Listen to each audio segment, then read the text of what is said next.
This is a quick-style history of Bellflower. First people in all of LA are a collection of tribes we now call the Tongva, though it's not what they would have called themselves. Closest Tongva site is Tibahanga, somewhere in the Lakewood-Bixby Knolls area. In the 1700s, Spain shows up and accidentally kills most of the natives. A guy named Manuel Nieto is such a good helper that he is rewarded with Rancho Los Nietos. This land makes up a big chunk of Los Angeles and Orange County. While Mexico gets busy getting Spain off its back, Nieto dies. Nieto's heirs ask the Mexican governor to help split up the land. Manuela Nieta de Cota gets Rancho Los Cerritos. In the 1800s, not yet Bellflower, is a land constantly flooded by rain in the San Gabriel River. Early settlers remember having to row from island to island during rainy seasons. This also means lots of the land is undeveloped. Many locals treat not yet Bellflower as a favorite hunting and fishing spot, thanks to a whole mess of ducks, geese, and carp.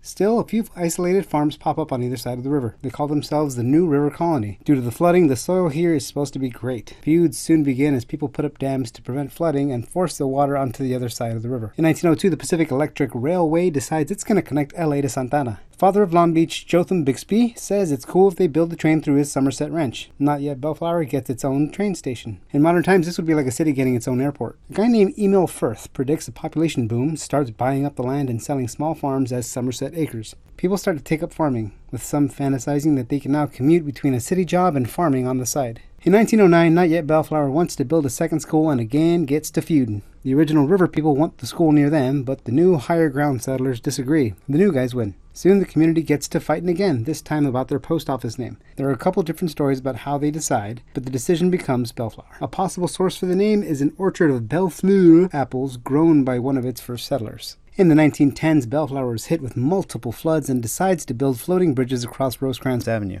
They also built some kind of device that uses a cable to haul students across the river into school. Search as I might, there are no photos of this device. In 1912, Martin and Guadalupe MacDonald find that everybody likes their dahlia flowers and give up growing anything else. Others follow, and Bellflower becomes the only supplier of dahlia to all of LA. This is such a cute little story for the city that they put the flower on their city seal. Bellflower becomes an official city in 1957. Like most local cities, people start ditching farming for breaking up the land and selling houses. Fortunately, its economy survives this transition, as Bellflower is also the main shopping area for most of the people nearby. Beginning in the 60s, nearby cities spread their legs to receive discount stores and monstrous shopping centers. Bellflower resists, continuing to run its businesses in that classic Disneyland Main Street style. The city does a great job of keeping its character and resisting change, for example, being one of the few cities in the US with multiple Dutch grocery stores. During the 70s, most of LA's cities go warp speed on building and growing. Meanwhile, Bellflower is happy to dodge modern problems like traffic and construction projects. Unfortunately, as mega shopping centers become the norm, Bellflower is unable to protect its now struggling business district. During the 90s, Bellflower's bankruptcy becomes a real possibility. Bellflower has since gotten busy catching up by tightening its budget, attracting new businesses, and slowly upgrading its old-timey roads, buildings, and sidewalks. It is now the 8th most densely populated city in California, so apartments have probably helped.